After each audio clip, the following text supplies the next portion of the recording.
السلام عليكم ورحمة الله وبركاته.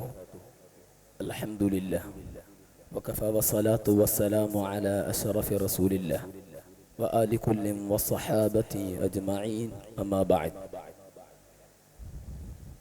പ്രിയരെ, നമ്മുടെ രാജ്യത്തിൻ്റെ ജനാധിപത്യം ഇന്നൊരു വലിയ പ്രതിസന്ധിയിലാണ്.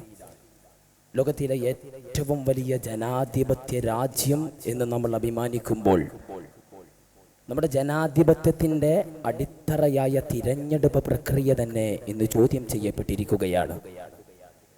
ഇന്ത്യൻ ഭരണഘടനയുടെ 326 അനുച്ഛേദം നൽകുന്ന വോട്ടവകാശം ഭരണകൂടത്തിൻ്റെ ഇടപെടലില്ലാതെ സ്വതന്ത്രമായിരിക്കേണ്ട തിരഞ്ഞെടുപ്പ് കമ്മീഷൻ ഇന്ന് സംശയത്തിൻ്റെ നിഴലിലാണ്.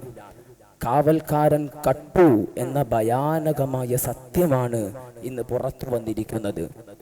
നരേന്ദ്രമോദിക്കും സംഘപരിവാറിനും മൂന്നാമതൊരു അവസരം നൽകിയ ഈ ജനവിധി മോഷ്ടിക്കപ്പെട്ടതാണെന്ന് പ്രതിപക്ഷ നേതാവ് രേഖകൾ സഹിതം വെളിപ്പെടുത്തിയിരിക്കുന്നു.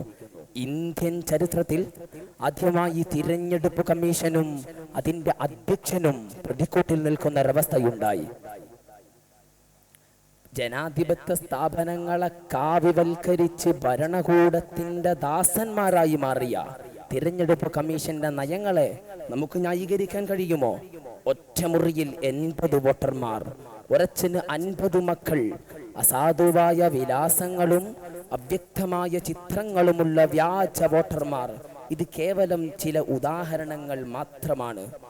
കർണാടകയിലെ മഹാദേവപുര മണ്ഡലത്തിൽ മാത്രം 1,00,000-ലധികം വ്യാജ വോട്ടർമാരെയാണ് കണ്ടെത്തിയത്.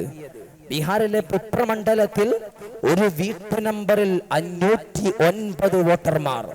വർഷങ്ങളായി പൂട്ടിയിട്ടിരുന്ന വീടുകളിലും ആളില്ലാത്ത ക്ഷേത്രങ്ങളിൽ പോലും ഇന്ന് വ്യാജ വോട്ടർമാരുണ്ട്. നാം ഒന്ന് ആലോചിക്കേണ്ടതുണ്ട്. മഹാരാഷ്ട്രയിലെ വോട്ടർ പട്ടികയിൽ മാർവൽ കഥാപാത്രം താനോസ് എന്ന് പറയുന്ന അദ്ദേഹത്തിന്റെ പേര് പോലും ചേർക്കപ്പെട്ടിരിക്കുന്നു. ഇങ്ങനെയെല്ലാം അട്ടിമറികൾ നടന്നുകൊണ്ടിരിക്കുമ്പോൾ നമുക്ക് TN ശേഷൻ എന്ന മുൻ തിരഞ്ഞെടുപ്പ് കമ്മീഷനെ ഓർക്കാതിരിക്കാൻ കഴിയില്ല. നീതിക്കും സത്യത്തിനും വേണ്ടി വിട്ടുവീഴ്ചയില്ലാത്ത നിലപാടെടുത്ത ആ മഹാനായ വ്യക്തി നമ്മുടെ രാജ്യത്തിന്റെ തിരഞ്ഞെടുപ്പ് സംവിധാനത്തിന്റെ വിശ്വാസത്തെയാണ് ഉയർത്തിപ്പിടിച്ചത്.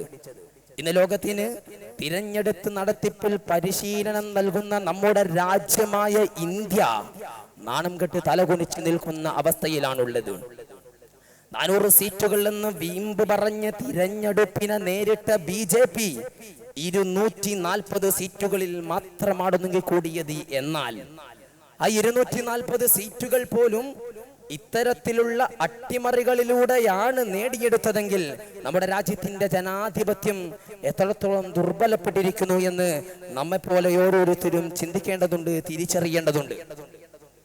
വിവരാവകാശ നിയമം നിലനിൽക്കെ പ്രതിപക്ഷ നേതാവ് ഡിജിറ്റൽ വോട്ടർ പട്ടിക ആവശ്യപ്പെട്ടപ്പോൾ അത് നൽകിയില്ല. മറിച്ച് 300 കിലോ ഭാരമുള്ള പേപ്പർ കെട്ടുകളാണ് കൊടുത്തയച്ചത്. എന്നാൽ ആ പേപ്പർ കെട്ടുകൾ പോലും പരിശോധിച്ചു നോക്കിയപ്പോൾ ഞെട്ടിക്കുന്ന വിവരങ്ങളാണ് പത്രമാധ്യമങ്ങളിലൂടെയും വാർത്താ മീഡിയകളിലൂടെയും പുറത്തു വന്നിരിക്കുന്നത്. നമ്മുടെ ജനാധിപത്യത്തിന്റെ പരീക്ഷണശാലയായ ബീഹാറിൽ സ്പെഷ്യൽ ഇന്റൻസീവ് റിവിഷൻ എന്ന പേരിൽ 65 ലക്ഷം ആളുകളെ വോട്ടർ പട്ടികയിൽ നിന്ന് പുറത്താക്കിയത് എന്തുകൊണ്ട്? സ്വതന്ത്ര മാധ്യമ പ്രവർത്തകൻ പരഞ്ജോയ് ഗുഹ താക്കൂർത്ത ഈ ചോദ്യം തിരഞ്ഞെടുപ്പ് കമ്മീഷനോട് ചോദിക്കുമ്പോൾ അദ്ദേഹത്തിന് അതിനുള്ള മറുപടി ലഭിക്കേണ്ടതുണ്ട്. സത്യം പുറത്തു വന്നേ തീരൂ. ഈ വെളിപ്പെടുത്തലുകളെല്ലാം നമ്മെ ഒരു കാര്യമേ പഠിപ്പിക്കുന്നുള്ളൂ. നമ്മുടെ രാജ്യത്തിന്റെ, നമ്മുടെ ജനാധിപത്യത്തെ സംരക്ഷിക്കാൻ ജുഡീഷ്യറി ശക്തമായ നിലപാടെടുക്കേണ്ടതുണ്ട്. നമ്മുടെ രാജ്യത്തെ വഞ്ചിക്കാൻ ശ്രമിക്കുന്നവരെ, നമ്മുടെ തിരഞ്ഞെടുപ്പ് സംവിധാനത്തെ പറ്റിക്കുവാൻ ശ്രമിക്കുന്നവരെ നീതിയുടെ മുന്നിൽ കൊണ്ടുവരേണ്ടതുണ്ട്.